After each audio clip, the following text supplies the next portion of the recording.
Hi everyone, welcome back to the channel. We've got the Ghetto blaster back on the bench here, just because I've done a prototype part for this, which I'm not sure if we're going to bring to market yet, but I'm going to see if it functions okay, because I haven't yet tested it.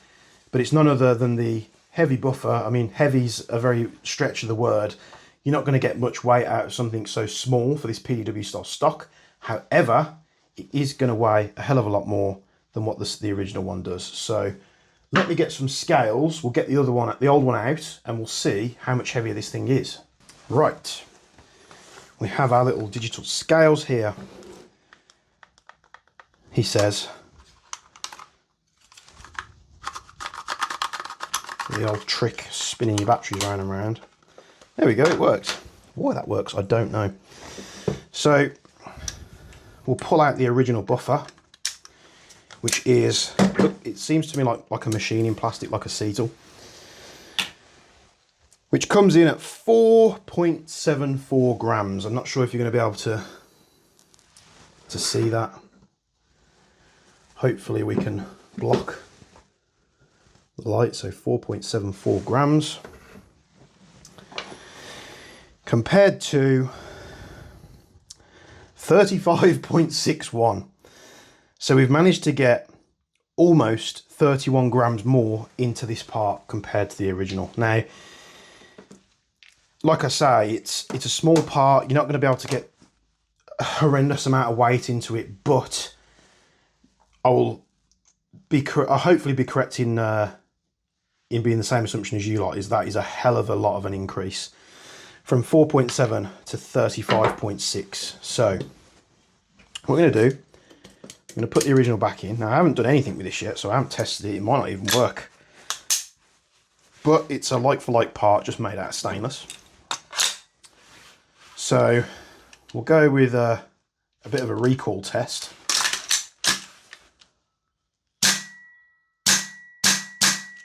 Punchy, as always.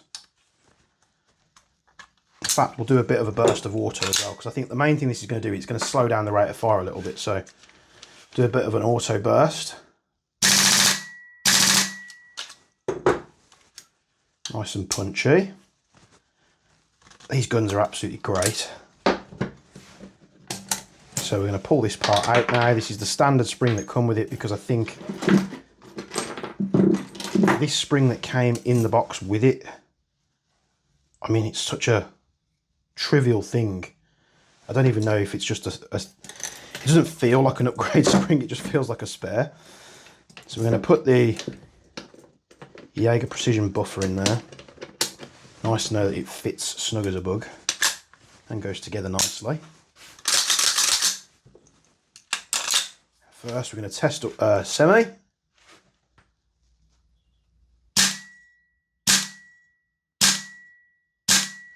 So it feels a slightly heavier on the recoil, but it's almost like delayed.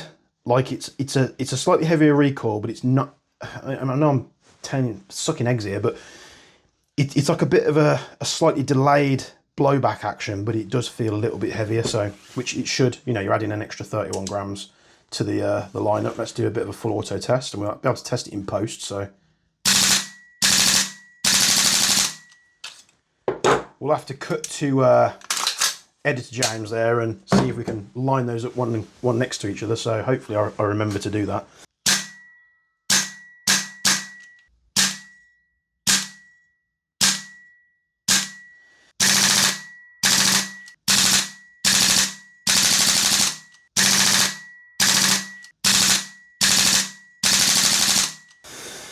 So yeah, it's a part that seems to work.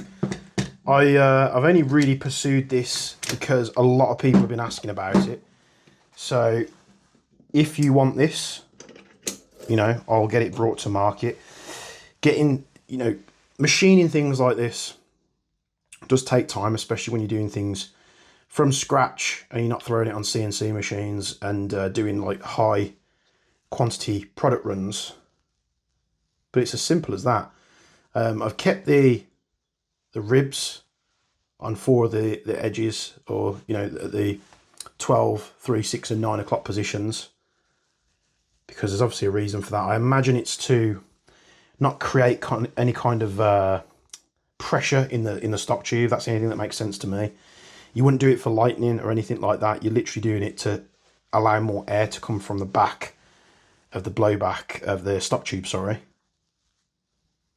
And yeah, there you have it. The Jaeger Precision 316 stainless steel heavy buffer for the Ghetto Blaster.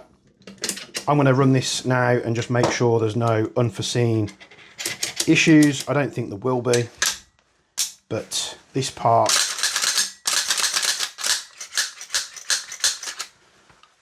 it does sound a little bit different when you're manually, when you're manhandling it, shall we say. Let's put the other one back in. And it's going to have a bit more of a metallic sound because, yeah,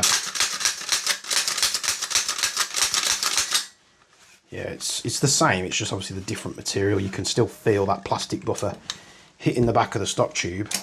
I don't think I've ever really had the stock apart on this gun because I've literally just been having fun with it and I haven't had reason to sort of rip this thing apart yet. So it really is just a tube with a... Can we even pull this off? I don't think I've ever attempted it before.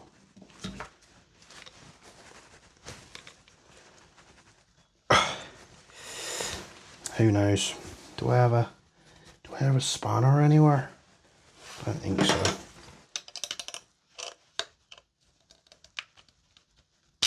No, I'm not going to ruin that by trying to take it off. But yeah, let me know down below what you think. It's a very simple system. I don't know if you can see it. So you've got a tube. You try and focus camera here. You've got a tube. You've got like a little guide where the spring sits in the bottom, and this part simply goes in like that. I don't normally bring products on like this before I've even, you know, started to manufacture them. I just thought, while I was messing around with some gas blowbacks, I thought let's test it, because I finally finished it today, and yeah, we'll see how it goes. If it's a part you want, let me know. If it's not, let me know. Just give it a bit more of a...